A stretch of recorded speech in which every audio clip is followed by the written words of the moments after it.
A primavera está a chegar e com ela novos ritmos de leitura. Leia artigos de opinião e receba acesso antecipado a todos os episódios Podcast Plus. Acompanhe a atualidade ao minuto. Assine hoje o Observador com até 58% de desconto e habilite-se a ganhar uma tote bag e um voucher da Livraria Almedina. Tudo em observador.pt. São 8 horas.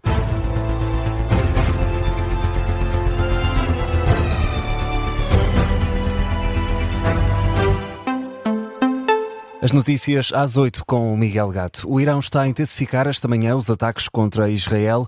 A última madrugada ficou marcada por várias explosões e centenas de feridos. A imprensa israelita noticia que esta manhã as forças de defesa do país identificaram vários mísseis balísticos iranianos lançados contra o centro de Israel. Alguns já terão sido interceptados. Ao longo da noite foram ouvidas várias explosões na cidade de Jerusalém, mas é no sul de Israel onde a situação foi mais crítica.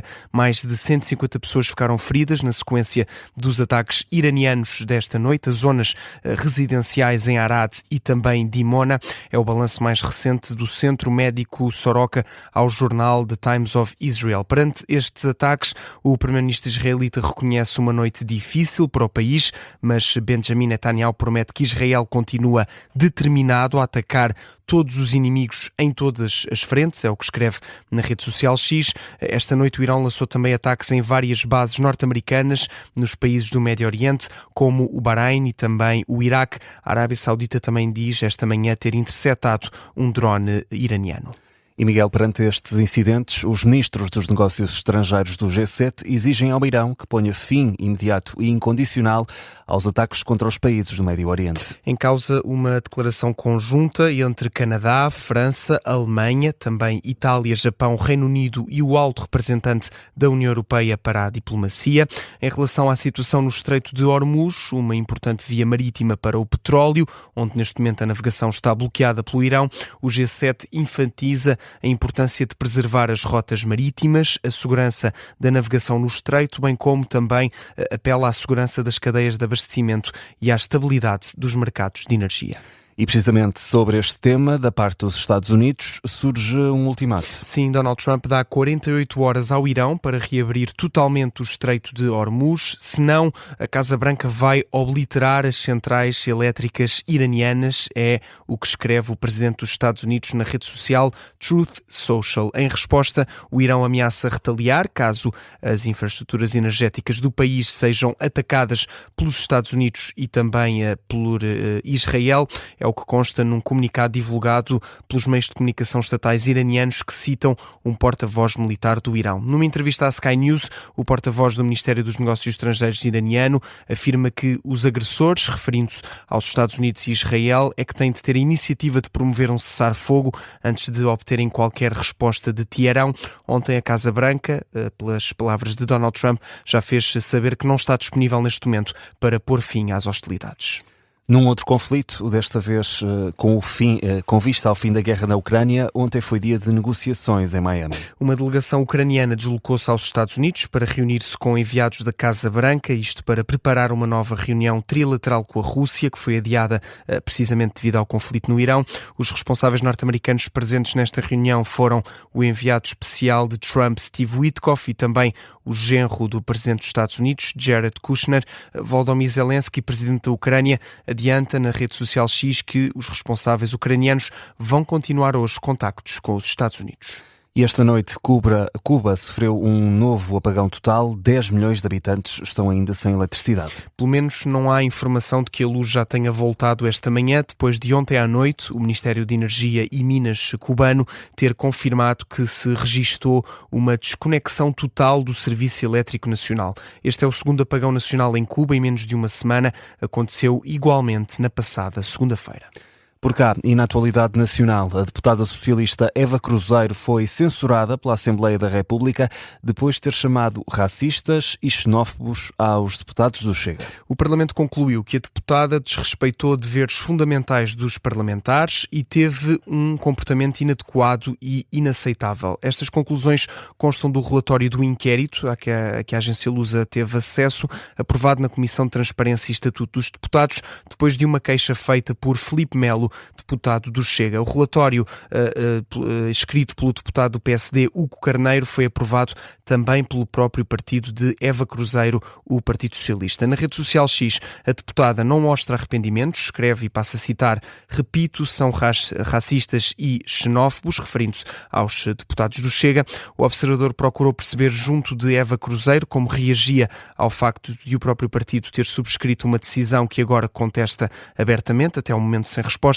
O Observador sabe também que Filipe Melo foi igualmente censurado pelo Parlamento por alegadamente ter proferido uma frase racista contra Eva Cruzeiro. O conteúdo desse relatório, no entanto, não foi tornado público. Este é um artigo em destaque a esta hora no site do Observador.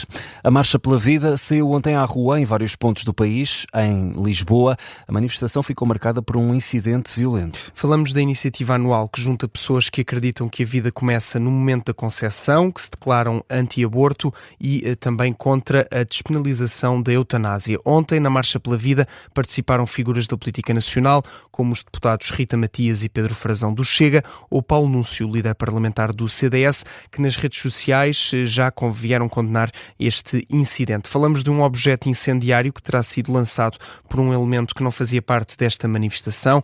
A organização da iniciativa Marcha pela Vida fala num cocktail Molotov que não chegou a incendiar-se e, como tal, também não houve registro de feridos. A PSP acabou por deter o agressor. O Patriarcado de Lisboa já reagiu em comunicado, fala em acontecimentos gravemente inaceitáveis, escreve também que a violência nunca é o caminho.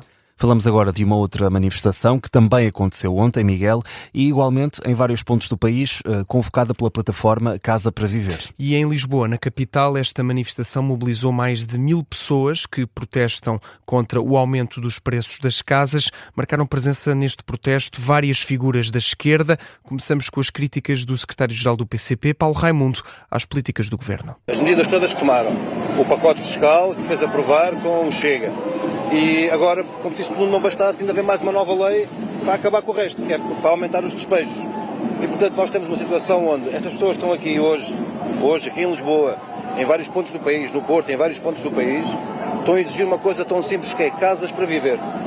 E o Governo quer é casas para especular. É isso, a realidade é essa. Quanto mais medidas o Governo avança, mais as casas sobem e mais as rendas sobem. Ora, isso não pode ser. Na mesma linha, Paulo Moacho, deputado do LIVRE, diz que o governo da AD tem de mudar de estratégia no setor da habitação.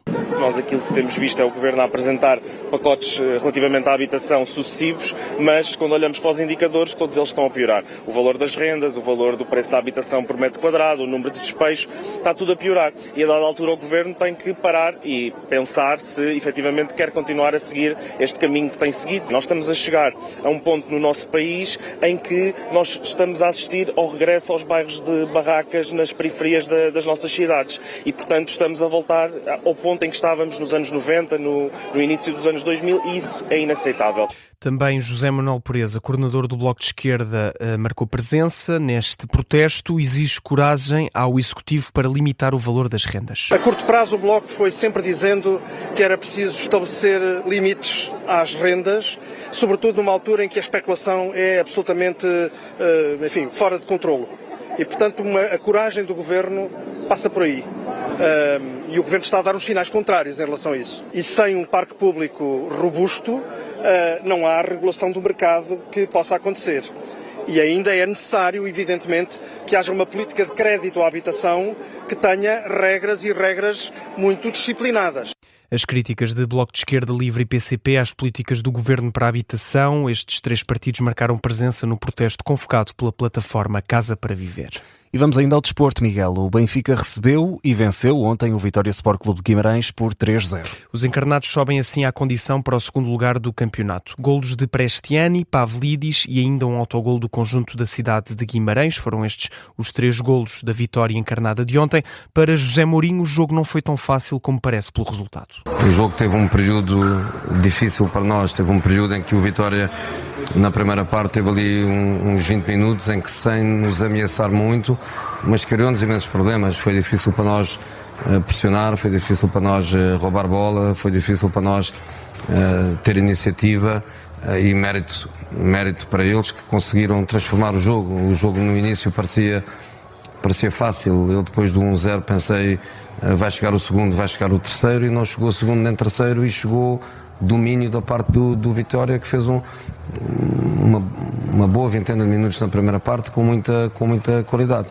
Para hoje estão marcados 2 grandes jogos. Às 6 da tarde o Sporting desloca-se ao terreno do Alverca e jogo grande da jornada às 8h30, Sporting Braga, Futebol Clube do Porto. 2 jogos que contam com o relato aqui em direto na Rádio Observador.